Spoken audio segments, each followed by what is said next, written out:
let's switch now quickly to Chapter 16. We're talking about genuineness of assent. And this basically, for us business people, should generally not be a problem. But as I mentioned, sometimes it's a little fuzzy around the edges as to what you all agreed on.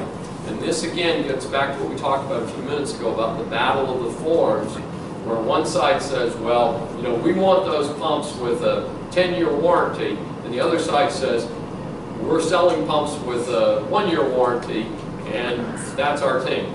What happens is there is no agreement on warranties because the two don't agree. Everybody see that under the Uniform Commercial Code, non-conflicting terms are all adopted.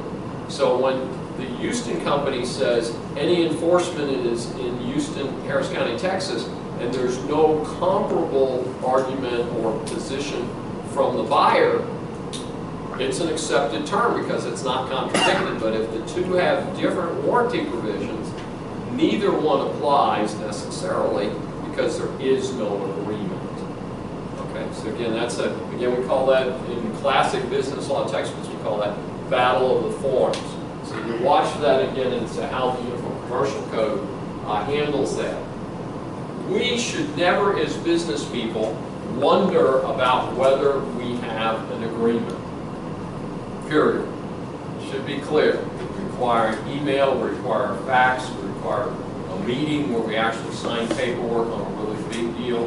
Like I've heard, there's finally supposed to be a renovation of the Astrodome. Well, I guarantee you, if that's really happening, people are going to be sitting in a room signing papers because it's probably $200 or $300 million deal. Yeah, we're probably going to do those in person, folks. Okay? And just as a practical matter. So let's look at the structure of the deal.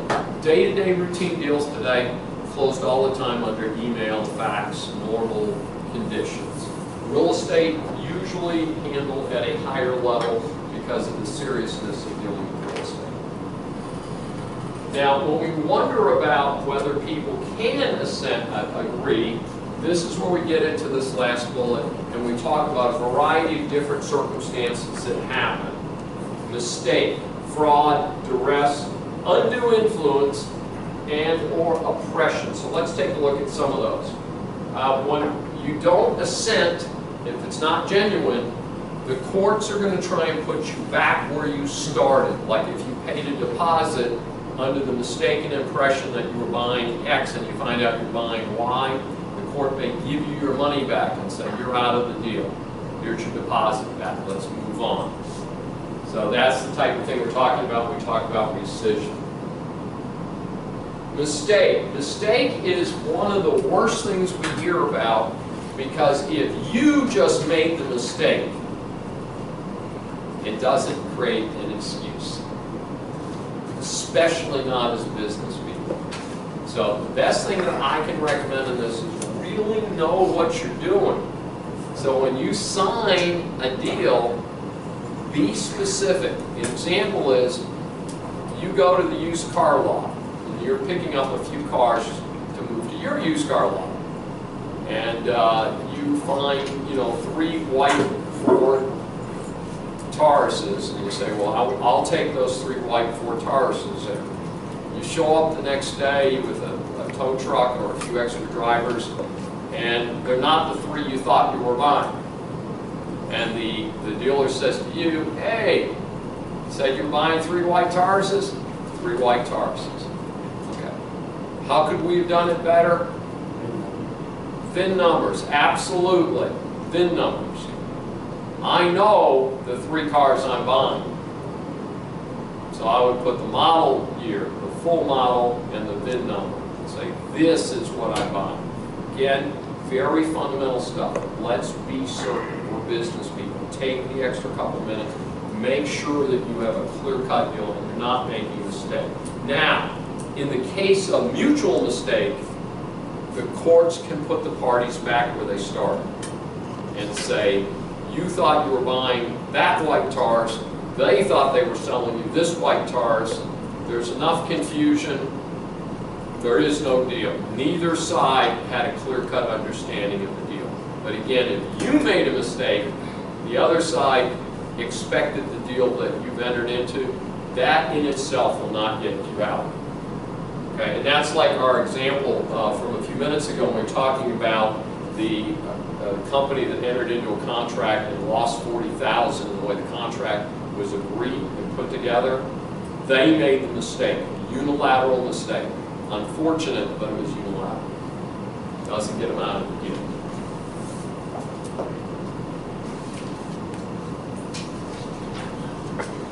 Misrepresentation, we talked about that for a few minutes. We talked about Texas Deceptive Trade Practices Act. We certainly can recover for fraud. Again, if you're a small business, you're under 25 million, you can bring an action under the Deceptive Trade Practices Act to say, you know, they said they were selling me this service and they sold me that service. This happens all the time. And again, we've been able to use it very successfully to help small businesses under the Texas Act. In other states that may not have such a strong protective statute, it's straight misrepresentation or fraud. And that's a standard action, and you're going to have to take a little bit different approach, but the results can be the same. Again, DTPA, better protection, but fraud is still fraud. Now, if you're relying on misrepresentation, it has to really be false. If somebody says, I'm selling you this old bucket of rust, it's that old bucket of rust. I mean, if it is what it is, that doesn't get you out of the deal.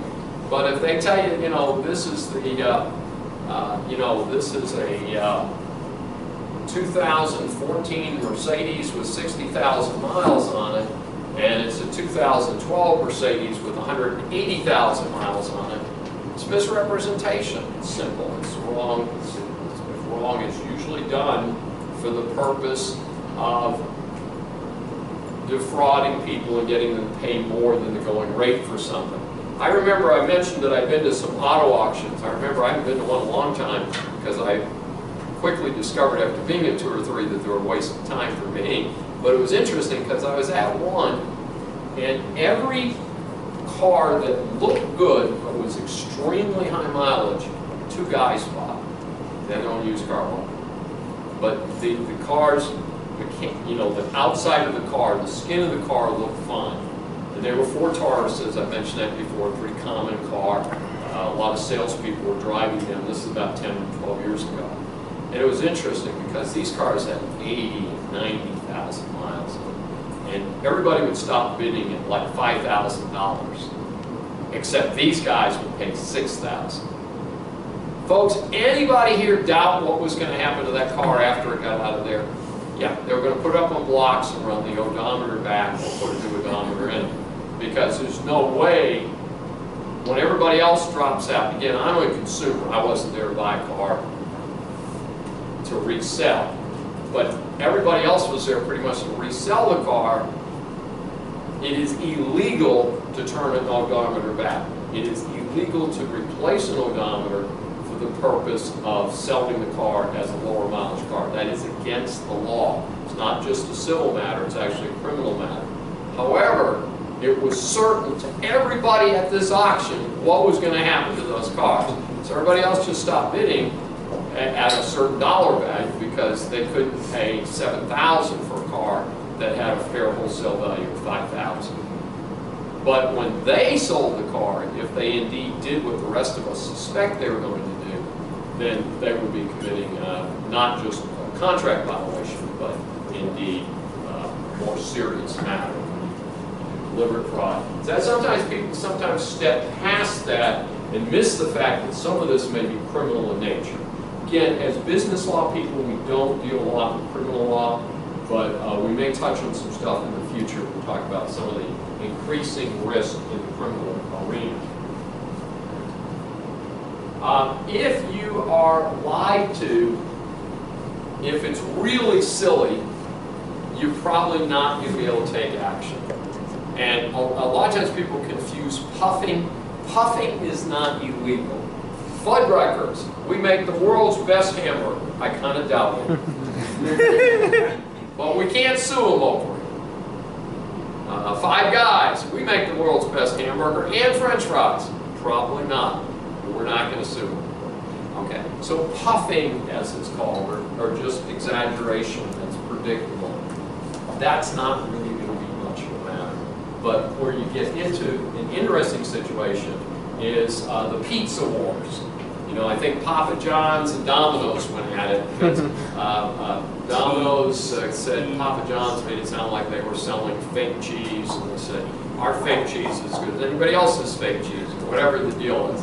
So the point is that if it's something that can be quantified, now, keep in mind, in terms of advertising and representation, if you say something specific, you absolutely must be able to back it up. A very good example of this relatively recently, most of you are familiar with the beverage POM, P-O-M, is the liquid extracted from pomegranate seeds. Well, POM was promoting it as a health drink. You know, great antioxidants, you live forever, you just need to drink 5 quarts of this a day or whatever. So the FTC went in and shut them down relatively recently and said, you have no documentation to your health claims, you must stop immediately. Okay. Now as consumers, we could also have done that, but the FTC went in. When it's a big case and there's national advertising. But the key message here is, especially in national advertising, big campaigns like that, you have got to have your ducks in a row, because misrepresentation can really roll back on your business. And again, that's going to override some of these issues of contract law. It's going to be beyond contract law and get into more damage. Now, we hear a lot, especially in the case of wills, about something called undue influence. Classic example of this, grandma is not doing too well and she has a daily caretaker. And so the grandma dies and the caretaker shows up with the new will. Grandma has changed her will and left everything to the caretaker, except the bills, of course, the family still has the bills, including her bill for her services. And so the family, justifiably upset, runs in and says, hey, this is not fair. Clearly, grandma was not okay. She took advantage of her proximity to grandma. She's not a relative. She was paid for her services. Very inappropriate. Probably a relatively easy case the way I've styled it. But certainly there are a lot of different situations where you have big court battles. Probably the most famous, if you want to look up one, based in Houston, Anna Nicole Smith. Yeah, she's saying it just as I'm saying it. Yeah. So she's like 24 years old. She's a plus-size model, but she's also ex-Playboy bunny. And well, it's all true stuff. I'm not making any of this up. But in any event, Anna Nicole Smith is married to some 90-year-old oil magnate. So when he understandably dies, his family comes in, and his children are still 2 generations older than when the guy died. His children are 2 generations older than Anna Nicole Smith. I mean, it's that bizarre. And there's a child wandering around which he did not father. Her late husband did not father the child that she is pregnant with. So anyway, it's one of these bizarre deals. They've got a child involved. They got 2 ex-boyfriends and all this stuff. She dies. And after she dies, and I don't know what the drug over, I forget what the story was there. But the interesting part was, well, there's a lot of interesting parts of this whole story, is did she cause the person, after he no longer had capacity to change his will, to give more to her than was originally agreed? The guy wasn't a fool, and he certainly was with the program at the time he entered into the relationship. And as most of those marriages do, there was a prenuptial agreement. And there's a lot of debate about what happened in the prenuptial agreement and whether it was enforceable and how much she should get and all that. So later news reports are that she did win something and got more than supposedly most people thought she was going to get. But overall, it didn't really make any difference. You're dead, you're dead. But the child, the only positive outcome is the child in this mix is the beneficiary of this large estate that she ended up with. Some big number, but it's not.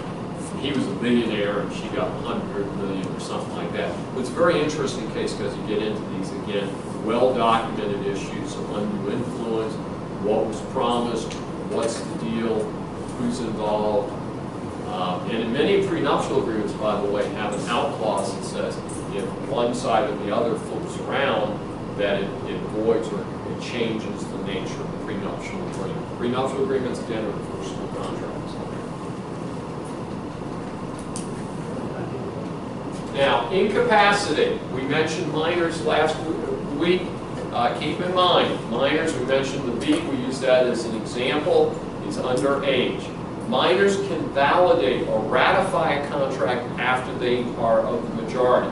Two ways you can get there. You can turn 18, or you can be emancipated.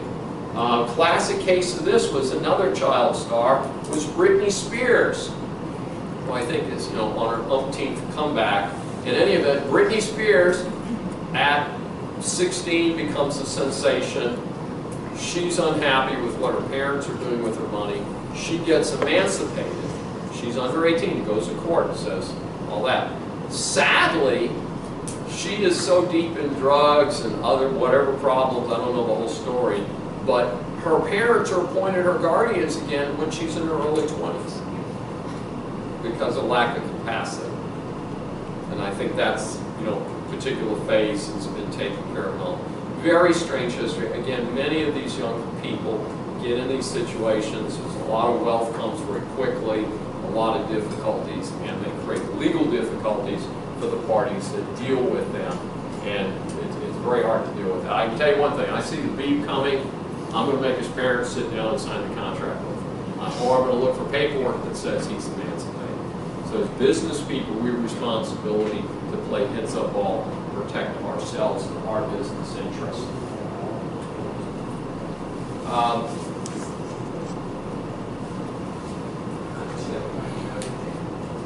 And we've already talked about liability for necessary. Now, insanity.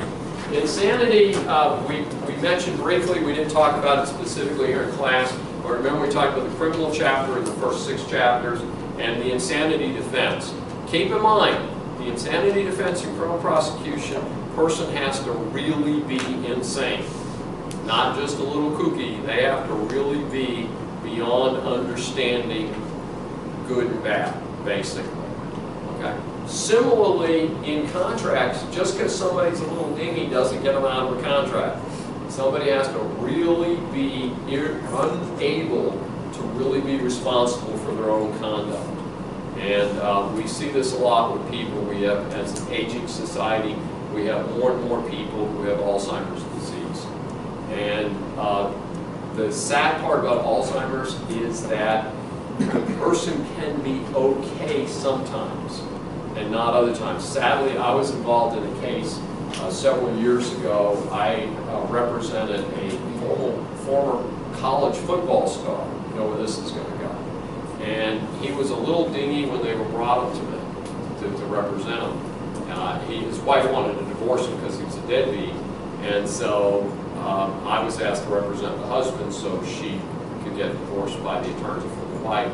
So the wife was making $250 a year, by the way. So she had a reason to get rid of him, get him off the dole. So in any event, I sit down with the guy and I'm like, this is not feeling good. So we send him for a psych eval. And the psych eval, no, I did this, I really did. I sent this guy for a psych eval. It wasn't here in Houston, but we sent him to the top hospital where it was.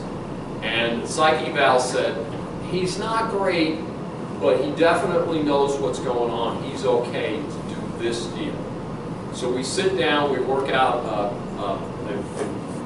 good divorce settlement, actually very nice for him, pretty good deal for him. And we signed the deal. Next thing happened, I moved back to Houston, so I'm not there for the rest of the deal. About a year later, he calls me and he says, my wife, remember he's been divorced now for a year, my wife took my checkbook. I don't have any money, I can't do anything. Now, did I call him back and say, you poor baby, I'll be right there, let me help you out? called the wife's attorney. And I said, tell me more. And what had happened is in the year since we closed the divorce settlement out, he had continued to decline, and he was no longer safe to handle money, safe to drive a car, and frankly safe to live on his own. Fortunately, the divorce settlement was such that he did have the resources to get help, but there was no point in my calling him back because he wasn't with the program enough to do it. So I did talk to a family member, and we did confirm that he was okay, that people were there taking care of him. And indeed, they had for sure taken the checkbook. The part he missed is he had an adult daughter kind of acting as intermediary. The adult daughter actually was holding the checkbook, not a sex father. But it didn't really make any difference. Whatever it was, he couldn't do it. When you're dealing with people like that, if you have an inkling that something's not okay, don't be afraid to not enter into the business deal. If you're in a consumer transaction in particular, and unfortunately we're familiar with people with PTSD, we're familiar with people with concussive injuries. My opinion is that you may be familiar with the huge NFL settlement for concussion injuries, is that what we don't talk about is people like himself who didn't play pro ball but played big-time college ball, and definitely was showing the blatant effects of injuries like that. So something for us to think about is, again, as business people, the burden is on us to exercise good judgment. Okay? Very important to keep that in mind. Well, man, I'm going to try to